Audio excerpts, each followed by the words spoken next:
السلام علیکم ورحمۃ اللہ وبرکاتہ۔ ان الحمد للہ رب العالمین والعاقبۃ للمتقین والصلاة والسلام علی سید الانبیاء والمرسلین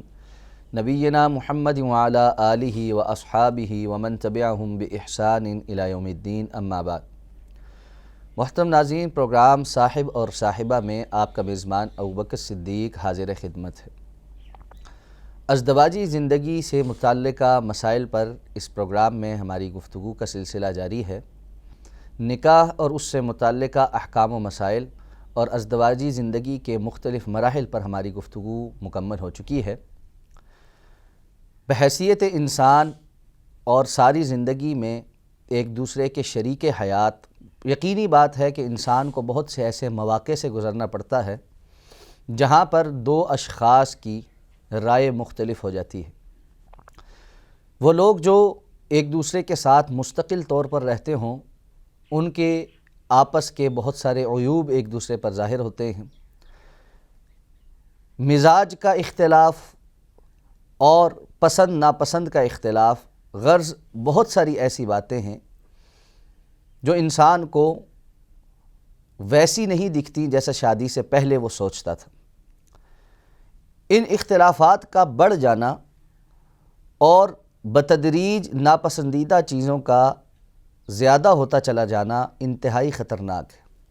اس لیے یہ بات بہت اہمیت کے حامل ہے کہ ہم اپنی زندگی میں اپنے اختلافات کو وقت پر ڈسکس کر کے کم کرنے کی کوشش کریں۔ اسی کے ساتھ ساتھ اختلافات کو برداشت کرنا اور دوسرے کی رائے اور جو اس کا نقطۂ نظر ہے، پوائنٹ آف ویو ہے، اس کو سمجھ کر اس کے مطابق اپنے فیصلوں کو تبدیل کرنا، یہ زندگی کا ایک اہم ترین موڑ ہے جس کو سمجھنے کے ساتھ ہی ہم اپنی ازدواجی زندگی کو خوبصورت بنا سکتے ہیں۔ ناظرین محترم، وہ لوگ جو اختلافات کو ہینڈل کرنا جانتے ہیں، جو ناپسندیدہ صورتحال کو سمجھ کر اس میں سے نکلنے کا رستہ جانتے ہیں، وہ لوگ کامیاب ہوتے ہیں۔ اور جو لوگ اختلافات کو ہینڈل نہیں کر پاتے اور جذبات غالب آ جاتے ہیں، اکثر اوقات وہاں پر نقصان بھی زیادہ ہوتا ہے۔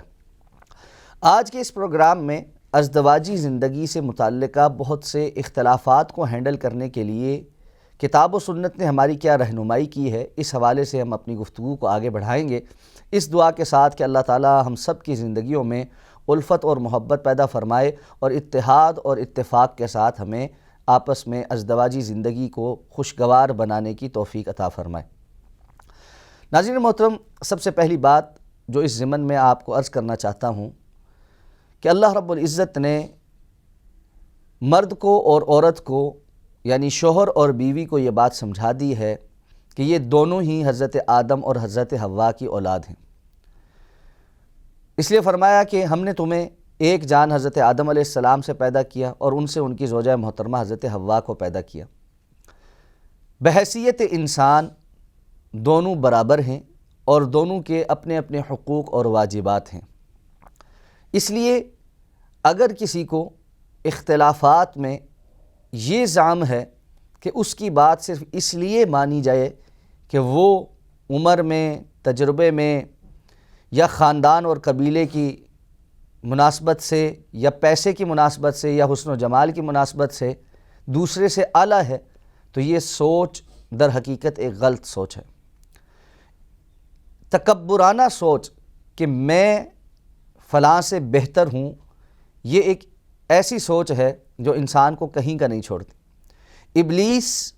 فرشتوں کی مجلس میں بیٹھا کرتا تھا اور اس ایک بات نے کہ انا خیر من، میں اس انسان سے زیادہ افضل ہوں، بہتر ہوں، اسے راندہ درگاہ کر دیا کہ یہ تکبر کہ میں دوسروں سے اعلیٰ ہوں اور افضل ہوں، یہ کسی بھی انسان کو زیب نہیں دیتا۔ اللہ تعالیٰ نے قرآن مجید میں وضاحت کے ساتھ اس بات کو بار بار یاد کروایا ہے کہ کیا انسان کو وہ وقت بھول گیا ہے کہ جب وہ کچھ بھی نہیں تھا اور اس کے بعد اللہ نے اسے عدم سے وجود میں لایا، اور پھر جب وہ ایک نطفہ تھا اور جب وہ ایک حقیر پانی کی صورت میں اپنے اجداد کی اسلاب میں موجود تھا۔ یہ ساری باتیں اس لیے بیان کی گئی ہیں کہ انسان کو یہ باور کروا دیا جائے کہ جب اللہ اس کو طاقت عطا فرما دے، جب جسمانی صحت عطا فرما دے، مال اور دولت کی فراوانی عطا فرما دے، حسن و جمال عطا فرما دے، خاندان اور حسب نسب عطا فرما دے، تو وہ آپے سے باہر نہ ہو۔ تو سب سے پہلا مسئلہ جو اختلافات کا سبب بنتا ہے وہ ہماری انا ہے۔ ازدواجی زندگی میں اپنی انا کو ختم کر کے ایک دوسرے کو اپنا شریک حیات سمجھنا، مرد بھی اور خاتون بھی جب اپنے لائف پارٹنر کو حقیقی معنوں میں لائف پارٹنر سمجھے گی اور سمجھے گا، تب جا کر مسائل حل ہونا شروع ہو جائیں گے۔ جس طرح ہم اپنی ذات کو ہر جگہ پر مارجن دیتے ہیں، اپنی ذات کے لیے 100 طرح کے بہانے تراشتے ہیں، اپنے شریک حیات کے لیے بھی اسی قسم کے بہانے تراشنا اور حسن ظن رکھنا یہ بہت سارے اختلافات کو ختم کر دیتا ہے۔ ناظرین محترم، ازدواجی زندگی میں ایک مناسب سپیس کا ہونا اور ہر فرد کی جو ذاتی آزادی ہے اس پر قدغن نہ لگنا، یہ بہت سارے مسائل کو جنم دینے سے پہلے ہی حل کر دیتی۔ پرسنل سپیس ہر شخص کے لیے ضروری ہے۔ ہمارے ہاں ازدواجی زندگی میں شامل ہونے کے بعد یہ سمجھا جاتا ہے کہ میاں بیوی کی آپس کی ایسا رشتہ بن گیا ہے جس میں پرسنل سپیس نامی کوئی چیز نہیں، جبکہ شریک حیات ہونے کا مطلب ہی یہ ہے کہ اس کے اندر 2 پارٹنرز ہیں اور ہر ایک پارٹنر ایک جگہ پر کھڑا ہے اور دوسرا دوسری جگہ پر کھڑا ہے۔ ان 2 جگہوں پر پرسنل سپیس جب تک نہیں ہوگی اس وقت تک مسائل جنم لیں گے۔ مرد خواتین پر ایسے حاوی ہونے کی کوشش کریں کہ ان کی پسند ناپسند اور ان کے جذبات اور ان کی ضروریات کے حوالے سے ان کی رائے یکسر فراموش کر دی جائے، اور خواتین اپنے شوہروں پر اس طرح حاوی ہونے کی کوشش کریں کہ ان کے باقی رشتوں کی محبت، ماں باپ، بہن بھائیوں اور دوست احباب کے ساتھ تعلق اور وقت کے لیے کو وہ ختم کرنے کی کوشش کریں اور اس سب کی جگہ اپنا رنگ بھرنے کی کوشش کریں، تو ایسی بہت سی کوششیں ہم نے ناکام ہوتی دیکھی، اور اس کا بنیادی سبب اس پرسنل سپیس کا احترام نہ کرنا ہے۔ تو دوسرا اہم مسئلہ، جن لوگوں نے ایک طویل عرصے تک ایک دوسرے کے ساتھ چلنا ہے، ایک دوسرے کے ساتھ رہنا ہے، ایک دوسرے کے ساتھ دکھ اور درد اور خوشیاں بانٹنی ہیں، انہیں ایک دوسرے کے پرسنل سپیس اور ایک دوسرے کی عزت نفس کا خیال رکھنا پڑے گا۔ اس کے بغیر کامیاب زندگی کا کوئی تصور موجود نہیں۔ ناظرین محترم، ہر شخص کی پسند اور ناپسند مختلف ہے، اور اسی طرح بہت سارے ایسے معاملات جن میں زندگی میں فیصلہ کرنا پڑتا ہے کہ یہاں پر کس سمت کو چاہا جائے، اس معاملے میں کس چیز کو اختیار کیا جائے، وہاں پر ازدواجی زندگی میں دونوں شخص اگر اڑ جائیں اور ایک دوسرے کے ساتھ افہام اور تفہیم کا معاملہ اختیار نہ کریں تو معاملات خراب ہو جاتے ہیں۔ ہر 2 اشخاص کو، میاں اور بیوی کو، اپنی زندگی میں یہ اصول اختیار کر لینا چاہیے کہ ہم نے دلیل کے ساتھ بات کرنی ہے۔ جس کی دلیل مضبوط ہوگی وہ بات قبول کر لی جائے گی، جس چیز میں زیادہ بہتری محسوس ہوگی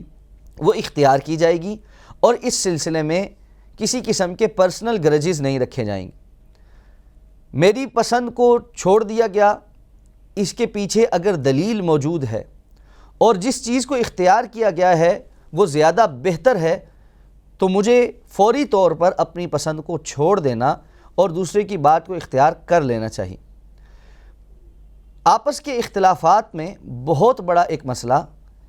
اس پسند ناپسند پر بلا وجہ اڑ جانا اور بغیر دلیل کے اپنی بات کو دوسرے پر زبردستی تھوپنا، یہ ہمارے معاشرے میں اختلافات کے اسباب میں سے ایک بہت بڑا سبب ہے۔ ازدواجی زندگی میں اختلافات کے اسباب اور ان کے حل کے حوالے سے ہماری گفتگو کا سلسلہ جاری ہے۔ اختلافات کی ایک بہت بڑی وجہ ایک دوسرے کا احترام نہ کرنا ہے۔ مختلف قسم کے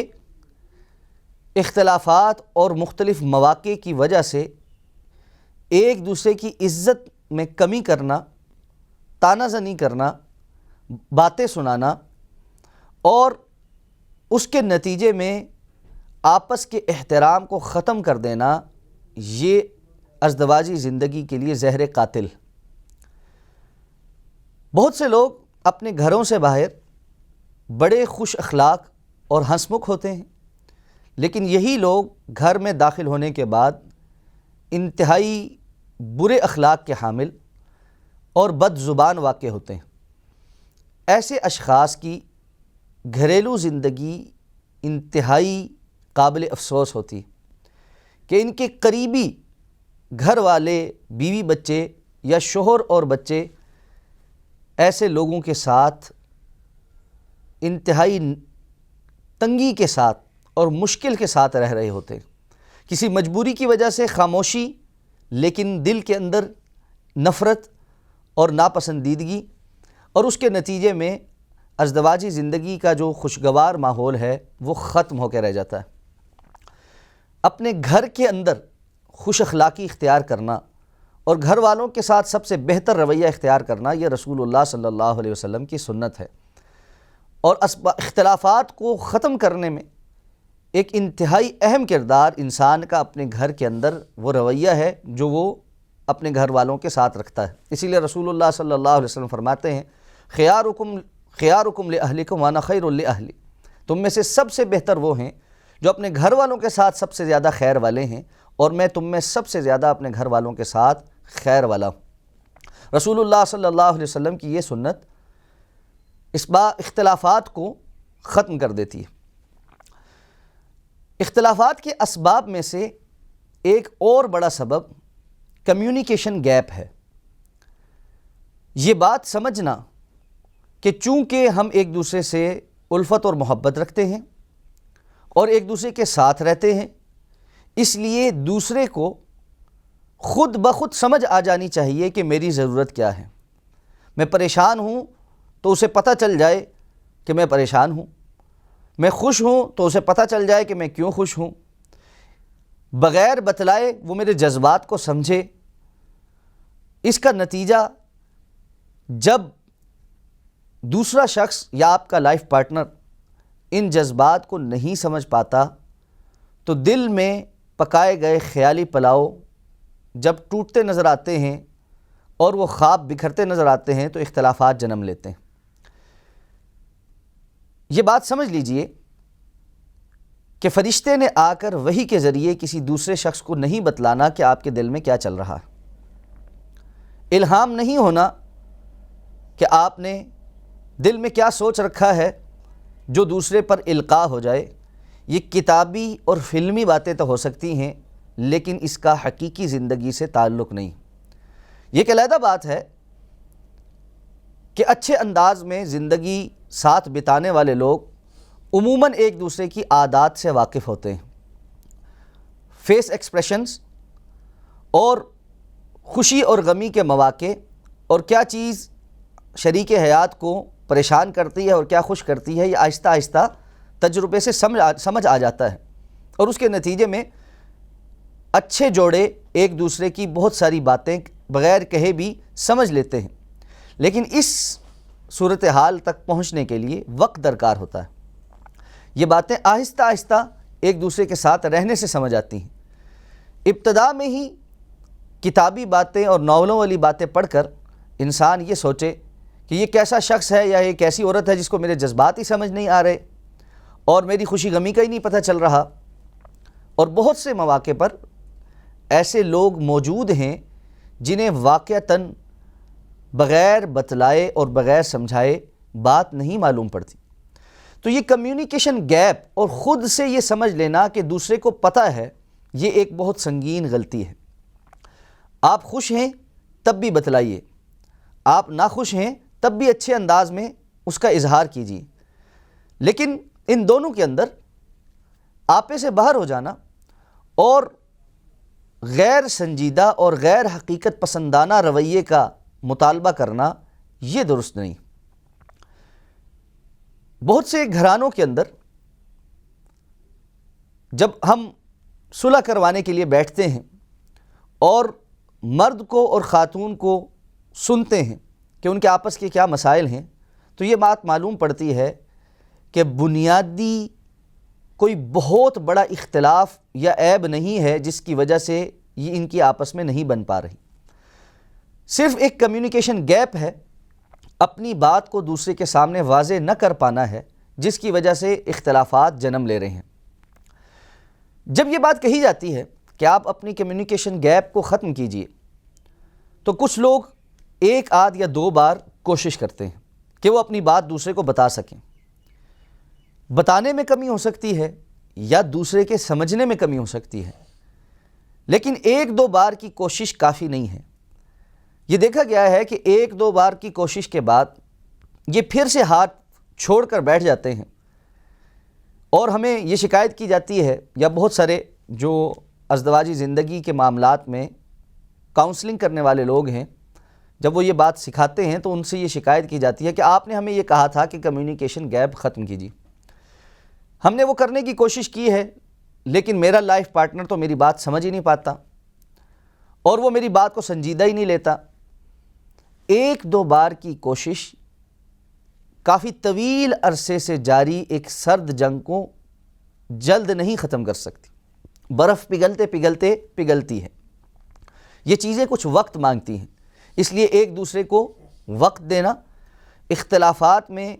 اچھے انداز میں آگے بڑھنے کا عزم کرنا، اور ان کی بنیادی نوعیت کو سمجھنا کہ ہمارا اختلاف کا سبب وہ کیا ہے، اور اس کے حل کے لیے ٹارگیٹڈ کوشش کرنا، یہ نتائج لے کر آتا ہے۔ ناظرین محترم، اختلافات میں ایک دوسرے کو پس پشت ڈال کر انفرادی زندگی کی طرف سوچنا شروع کر دینا، یہ بھی اختلافات کے بڑھانے کا ایک بہت بڑا سبب ہے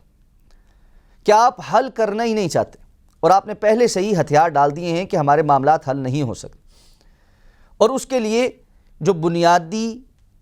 صحیح سمت میں کام کرنے کی ضرورت تھی، آپ نے پہلے سے ہی ہتھیار ڈال رکھے ہیں کہ مجھے اس سمت میں نہیں جانا۔ یہ وہ ایک بہت بڑی وجہ ہے جس کی وجہ سے لوگ اپنے اختلافات کو ختم نہیں کر پا رہے اور ازدواجی زندگی میں غلط راہوں پر چل رہے ہیں۔ ازدواجی زندگی میں اختلافات کا ایک اور بہت بڑا سبب غیر سنجیدہ اور نااہل لوگوں سے مشورہ کرنا ہے۔ زندگی میں یہ اصول اپنا لیجئے کہ جس بھی معاملے میں آپ نے کسی سے مشورہ کرنا ہے تو اس معاملے سے متعلقہ لوگوں سے مشورہ کیجیے، اور وہ لوگ جو معاملات کو سلجھانے میں عموماً مہارت رکھتے ہیں، اپنی زندگی میں کامیابی کے ساتھ انہوں نے اس قسم کے معاملات کو سلجھایا ہے، اور وہ اللہ کا ڈر اور خوف رکھنے والے ہیں، اور آپ کو اس وجہ سے کوئی غلط مشورہ نہیں دیں گے، مشورہ ان سے کیجیے۔ ایک بہت بڑا المیہ ہماری زندگی کا یہ ہے کہ ہم مرد حضرات بھی اور خواتین بھی اپنے ارد گرد موجود بعض ایسے لوگوں سے مشورے کرتے ہیں جو خود اپنی زندگی میں بھی ناکام ہیں۔ ایک منفی شخص یا ایک نیگیٹو ذہنیت کا حامل شخص آپ کو مثبت مشورہ کیسے دے سکتا ہے، جس کی اپنی زندگی کے اندر اتنا زہر موجود ہے کہ وہ ارد گرد اسے بکھیر رہا ہے، وہ آپ کے لیے شہد کیسے گھول سکتا ہے؟ اس لیے ایسے لوگوں سے بچیں جو آپ کو غلط مشورے دیتے ہیں، اور پھر آپ کو ان مشوروں کے اوپر مصر رہنے کے لیے مسلسل فیڈنگ کرتے ہیں۔ کتنے ہی گھرانے صرف اس وجہ سے تباہ ہیں کہ ہمارے مشیر ٹھیک نہیں ہیں۔ مشورہ ایک امانت ہے، دینے والے کو بھی یہ سوچنا چاہیے کہ اگر میں کسی کو مشورہ دینے لگا ہوں تو اس مشورے کا اس کی زندگی پر اثر ہوگا، یہ صرف ایک زبان سے نکلی ہوئی بات نہیں ہے، بلکہ اس کے نتیجے میں کچھ عملی اقدامات ہونے ہیں، اور اس شخص کو جس کو میں مشورہ دے رہا ہوں اسے ان عملی اقدامات کے نتائج کو بھگتنا ہے۔ اگر وہ نتائج میرے کسی مشورے کی وجہ سے برے آئے اور اس کا سبب میں بنا تو یقیناً میں اللہ کے ہاں مجرم ہوں گا۔ اسی لیے رسول اللہ صلی اللہ علیہ وسلم نے فرمایا ہے کہ مشورہ امانت ہے، اور اس امانت کی پاسداری کرنے والا ہی ایمان والا ہوتا ہے۔ مشورے میں خیانت کرنا اور جس چیز کی صلاحیت نہ ہو اس میں مشورہ دیتے پھرنا، یہ بھی ایک بہت بڑا المیہ ہے جس پر ہمیں نظر ثانی کرنے کی ضرورت ہے۔ اگر آپ سے کوئی کسی چیز کے بارے میں مشورہ کرے تو آپ اسے معلوم ہو اور آپ کا تجربہ ہو تو ضرور مشورہ دیجیے، وگرنہ اچھے انداز میں یہ بتائیے کہ میرا اس معاملے میں کوئی تجربہ نہیں، میں اس معاملے میں آپ کو مشورہ دینے سے قاصر ہوں، آپ مجھ سے بہتر شخص سے مشورہ کیجیے۔ تو ناظرین محترم، آج کے پروگرام میں ازدواجی زندگی میں اختلافات کے اسباب کے حوالے سے ہم نے کچھ اسباب پر گفتگو کی ہے، ایک اوور آل ویو پوائنٹ آپ کے سامنے رکھا ہے جس میں اس بات کو سمجھنے کی ضرورت ہے کہ اختلافات کا ہو جانا ایک طبیعی بات ہے، یہ ایک نیچرل سی بات ہے، اس میں کوئی ان نیچرل چیز نہیں ہے، لیکن اختلافات کو اور رائے کے مختلف ہونے کو ایک ہوا نہیں بنانا چاہیے، اور اس کے بنیادی نقطے پر دلیل کے ساتھ بات کرتے ہوئے اچھے لوگوں سے مشورہ کر کے ضد اور انانیت کو چھوڑ کر ایک دوسرے کا احترام ملحوظ خاطر رکھتے ہوئے معاملات کو آگے لے کر چلنے کی کوشش کی جائے گی تو یقیناً ازدواجی زندگی خوشگوار ہوگی۔ اگلے پروگرام میں مزید اس حوالے سے کچھ باتیں لے کر آپ کے سامنے حاضر خدمت ہوں گے، تب تک کے لیے اجازت دیجیے۔ السلام علیکم ورحمۃ اللہ وبرکاتہ۔